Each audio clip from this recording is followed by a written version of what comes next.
Hey everybody, it's Deanna, and I'm outside on a very decent temperature-wise, but windy November day. 2 days ago, I had to go to the doctor, and it was freezing cold out that day. So to go from it being in the 30s to being in the high 50s, low 60s it's a complete 180.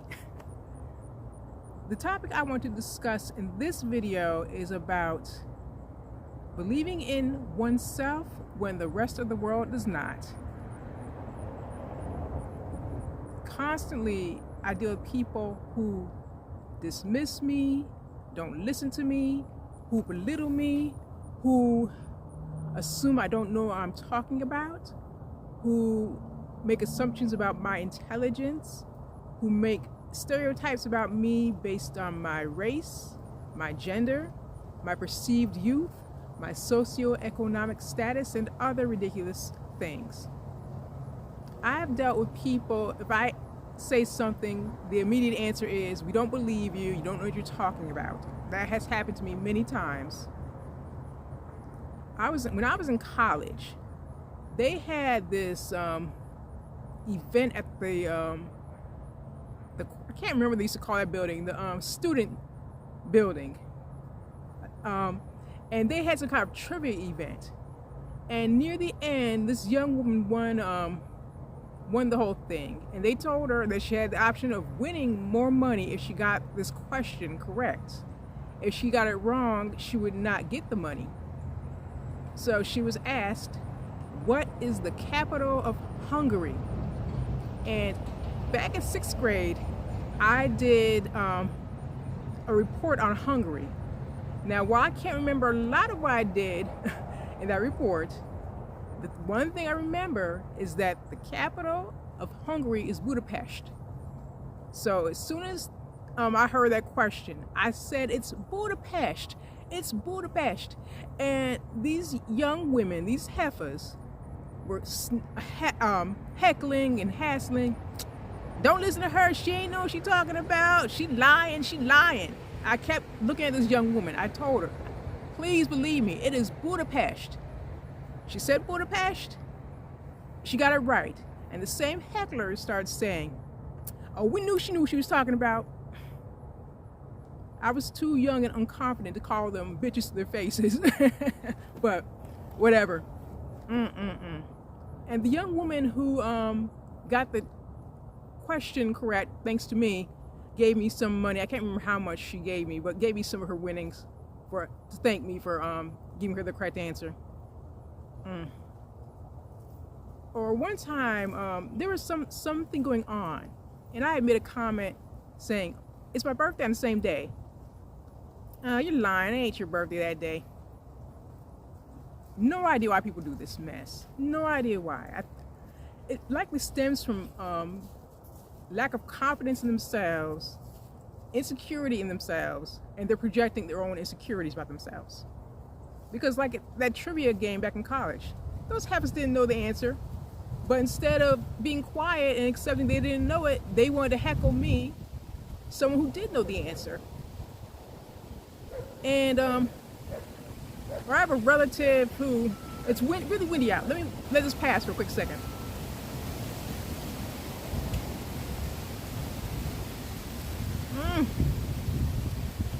Oh, I hope my tripod doesn't fall over.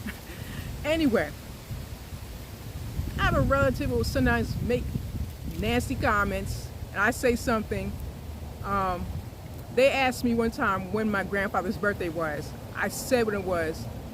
No, it's not. Nah, you don't know what you're talking about. You're lying. Okay, if I'm lying and you don't believe me, why would you have to ask me what it was in the first place? Or another time, we were together, and I saw there was a restaurant, and it had a random apostrophe in its name. I swear, people need to stop thinking that any word that ends in S needs an apostrophe before it, but I digress.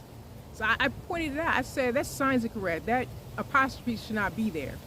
And then instead of accepting what I was saying as truth, the relative said, well, maybe it's saying that that's their place. I said I kept insisting it's incorrect.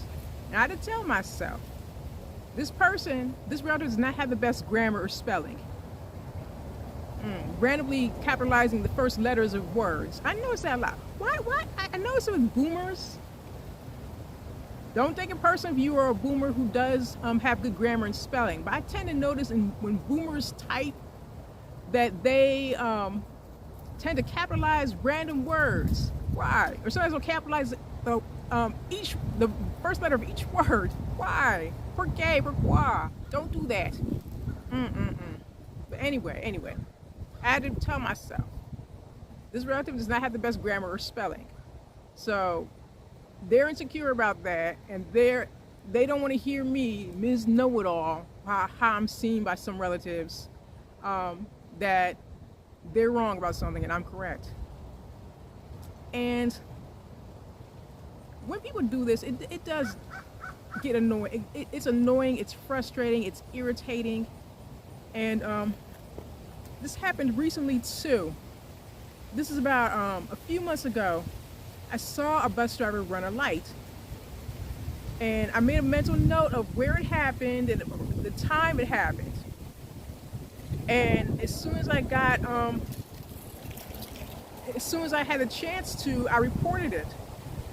And I thought they weren't going to make any follow up on it, because I usually file complaints about things that happen with the bus and whatnot, and 9 times out of 10 they don't reply. I think in their heads they probably see my complaints and whatnot, and they're probably wondering, not this bitch Miss Howard again. Now what does she want? So I was surprised when they replied, because they, as I said, they don't normally reply to my concerns and my complaints. And I got a phone call in response. And then I had to say, I repeated what I'd seen. I'd seen a bus driver run a red light. And the person who had called was reviewing camera footage. I didn't realize that I was going to talk to someone who had access to that. And they claimed they couldn't see what I was talking about. And I did not have the exact intersection, but I did have the date and the time that it happened.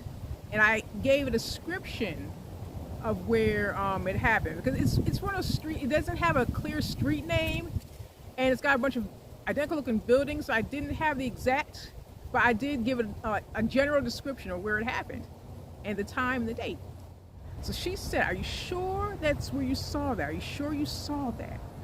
And women are constantly belittled, made to second guess themselves, made to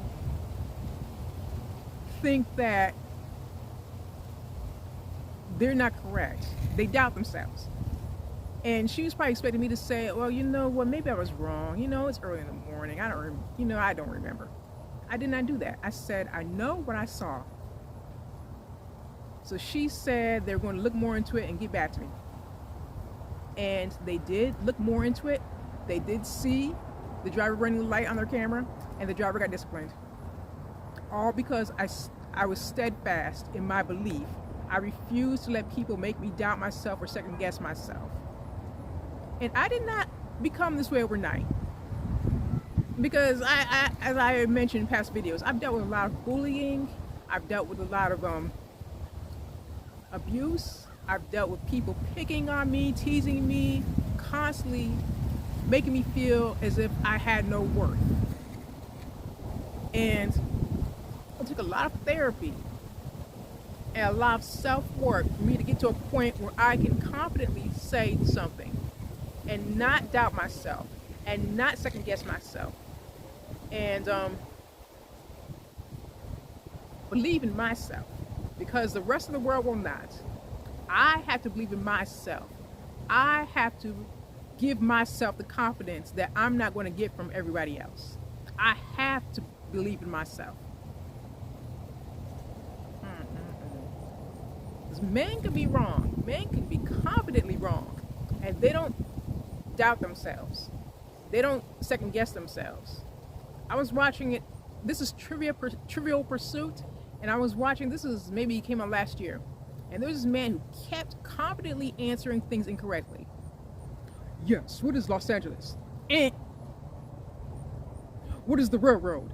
But then there are women who know the answers, but they're more, I don't know. I guess it could be Laos, and then they end up being correct, but they don't, because the world tells them to second guess themselves and to doubt themselves. So they'll sheepishly answer a question, and the world gets in their head, and they start to not believe themselves. But as I said, I have to deal with this mess every daggone day. Anytime I open my mouth, I get, "Are you sure? Are you I don't know about that. Are you positive about that?" This was maybe about a month or two ago.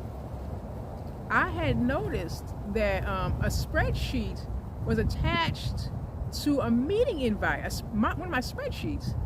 I did not attach that spreadsheet, so I did some Googling, and I found that the new Outlook randomly adds documents to emails and meeting invites. I was reading through some message boards. One person who works in HR said that Microsoft Outlook was adding people's resumes to her emails. So imagine someone's resume with the personal information being shared with a party that was not supposed to see that. It's a privacy issue. So I reported it at work, thinking I'm not going to hear anything else about this. I just wanted to make it known that this is going on. This is something we should be concerned about. So someone from our tech department contacts me. He wants to do a video call, and I was at home that day, and the meeting we had that day ended. I put my pajamas back on. I didn't want to be on camera. So here I'm getting the second guessing. Are you sure about that? And then he's trying to tell me that it's not actually attaching documents. It's just showing, giving suggestions as to what documents can be added. I'm thinking, why was one of my spreadsheets added to a meeting invite? And why did I see something that was called draft, do not share, from one of someone else's meeting invites attached to it? Why was I able to see that if it's only a preview? But he didn't want to hear me. I knew he didn't want to hear me. But in this case, I picked my battle, chose my battle. The guy can be arrogant. Let him talk. Let him keep going. You know what? Whatever. I'll just smile and nod my head and let him think he's right. I'm not. In this case, I had nothing to prove. I didn't want to talk to anybody. I didn't want to talk to anybody on the phone. I wanted to get the call over with. So in that case, I didn't push the issue any further. But in things that I am confident about, and things that I do care about more, I do. I'm not going to stand down. I'm not going to let people try to make me feel less than. And that's probably the reason why I don't really like people that much. That's why I keep to myself, because I'm constantly dealing with people letting me down and bringing me down. And I don't need that in my life. I do not need that in my life. So I have to prop myself up. I have to make myself feel good. If I'm watching Jeopardy and I guess an answer and I get it correct, good job, Miss Howard. I seriously do. I call myself Miss Howard, because I deal with people who don't respect me, don't call me by the right name, as I said, don't give me the respect I deserve. I get demeaned. A few days ago, and I mentioned this in my video about my health updates, I had someone at a store say, "Excuse me, baby," and people call me baby and sweetie and honey like I'm a child. I'm 44 years old. I'm a middle-aged woman. I'm going gray. My knees hurt. I'm not a child. So I said, "Excuse me, please don't call me baby. I'm not a child." And normally they want to get defensive, but she apologized. She said, "You're right. I'm sorry, ma'am." I appreciated that. But that's why I refer to myself in the third person as Ms. Howard. Good job, Ms. Howard. Excellent idea, Miss Howard. And I don't care if people think it's weird and strange. I do that. And it makes me feel good and it props me up. And I need to give myself the respect that I don't get in the outside world. And I feel that if anyone's watching this and they're struggling with their esteem and feeling that they're getting put down and dismissed, do it for yourself. Talk about yourself in the third person. Give yourself those props. Good. Tell yourself good job. Tell yourself that's a good idea. Tell yourself that's a creative solution. Give yourself the respect that you don't get in reality. So I know as long as people perceive me as less than, and some people may watch and say, well, it's something you're doing that's causing them to do that. No. I'm not going to take on people's insecurities about themselves, their projected insecurities that they put onto me. I'm not going to take that as mine because their issues have nothing to do with me. So I'm going to keep standing for what I believe is right. I'm going to keep confidently answering things that I know are right, even if other people doubt me. I'm going to keep propping myself up, propping my words up, propping who I am up in a world that won't do it for me. And I tell you folks, if you're watching this and you are struggling with feeling like you're not respected, you're not heard, you're not listened to, do as I said. Stand firm in your beliefs and prop yourself up when the world will not. If you've liked this video and you want to hear more from me, please like, comment, share, and subscribe. Take care, folks. Have a good day.